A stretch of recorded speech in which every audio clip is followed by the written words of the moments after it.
இஸ்ரோவின் சக்தி வாய்ந்த ராக்கெட் மூலம் அமெரிக்காவின் 6100 கிலோ எடை கொண்ட வர்த்தக ரீதியிலான செயற்கைக்கோள்கள் வெற்றிகரமாக விண்ணில் ஏவப்பட்டது. இதன் பயன்பாடு மற்றும் சிறப்பம்சங்கள் என்ன பார்க்கலாம் இந்த தொகுப்பில். 3, 2, 1, 0. LVM-3 Bluebird Block 2 mission, a majestic liftoff. The rocket is beautifully searing through the bright Sriharikota sky. மிக அதிக எடை கொண்ட செயற்கைக்கோளை பாகுபலி என வர்ணிக்கப்படும் LVM-3 வகை ராக்கெட் வெற்றிகரமாக விண்ணிற்கு சுமந்து சென்ற காட்சிதான் இது.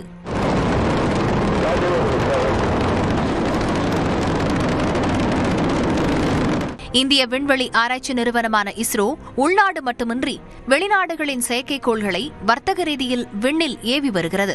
அந்த வகையில் அமெரிக்காவைச் சேர்ந்த AST ஸ்பேஸ் மொபைல் என்ற நிறுவனத்திற்கு சொந்தமான ப்ளூபர்ட் பிளாக் 2 செயற்கைக்கோளை இஸ்ரோ விண்ணில் ஏவ ஒப்பந்தம் மேற்கொள்ளப்பட்டது. மிக அதிக எடை கொண்ட செயற்கைக்கோளை சுமக்கும் LVM-3 M6 ராக்கெட் மூலம் இதனை சாத்தியப்படுத்தவும் முடிவு செய்யப்பட்டது. அதற்கேற்ப பாகுபலி ராக்கெட்டின் திறன் அதிகரிக்கப்பட்டு ஆந்திர மாநிலம் ஸ்ரீஹரிகோட்டாவில் உள்ள 2வது ஏவுதளத்திலிருந்து காலை 8:55 மணிக்கு விண்ணில் ஏவ ஏற்பாடு செய்யப்பட்டது. 6100 கிலோ எடை கொண்ட செயற்கைக்கோளை பாகுபலி ராக்கெட் வெற்றிகரமாக விண்ணிற்கு சுமந்து சென்றது. 3, 2, 1, 0.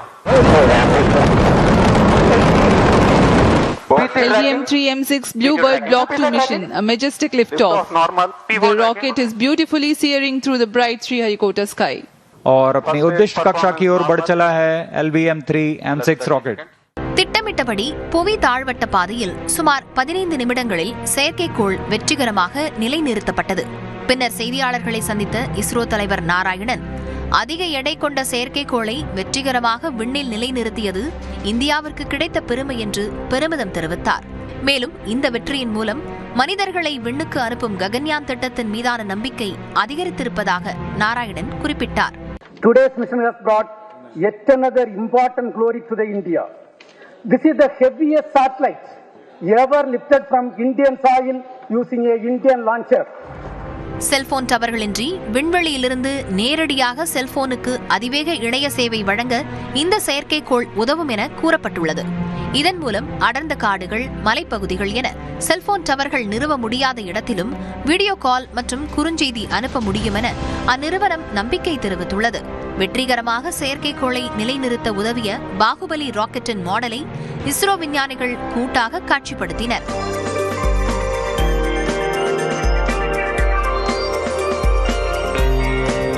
PSLV, GSLV-யை தொடர்ந்து அதிக எடை கொண்ட செயற்கைக்கோள்களை விண்ணில் ஏவுவதற்கு LVM-3 ராக்கெட்டுகளை இந்தியா பயன்படுத்தி வருகிறது. இந்த ராக்கெட் மூலம் புவிவட்ட சுற்றுப்பாதைக்கு 4000 கிலோ வரையிலும், குறைந்த தாழ்வட்ட சுற்றுப்பாதைக்கு 8000 கிலோ வரையிலும் எடை கொண்ட செயற்கைக்கோள்களை விண்ணில் செலுத்த முடியும். ஏற்கனவே 4410 கிலோ எடை கொண்ட செயற்கைக்கோளை புவிவட்ட பாதைக்கு இஸ்ரோ வெற்றிகரமாக செலுத்தியது. சுமார் 6100 கிலோ எடை கொண்ட செயற்கைக்கோளை குறைந்த தாழ்வட்ட பாதையில் நிலைநிறுத்தி புதிய சாதனையை இஸ்ரோ படைத்துள்ளது. அதிக எடை கொண்ட செயற்கைக்கோள்களை ஏவ மற்ற நாடுகளை நம்பி இருக்கக்கூடாது என்ற நோக்கத்தில் பாகுபலி ராக்கெட் வடிவமைக்கப்பட்டது. ஆனால் மற்ற நாட்டின் சக்தி வாய்ந்த செயற்கைக்கோளை கூட இந்தியா தற்போது விண்ணில் ஏவி புதிய மைல்கல்லை எட்டியுள்ளது. 52 நாட்கள் இடைவெளிக்குள் அடுத்தடுத்து LVM-3 ராக்கெட் மூலம் செயற்கைக்கோள்கள் விண்ணில் ஏவப்பட்டிருப்பதும் இதுவே முதன்முறையாகும். இதுவரை 34 நாடுகளைச் சேர்ந்த 434 செயற்கைக்கோள்களை இஸ்ரோ விண்ணிற்கு அனுப்பியிருப்பது குறிப்பிடத்தக்கது.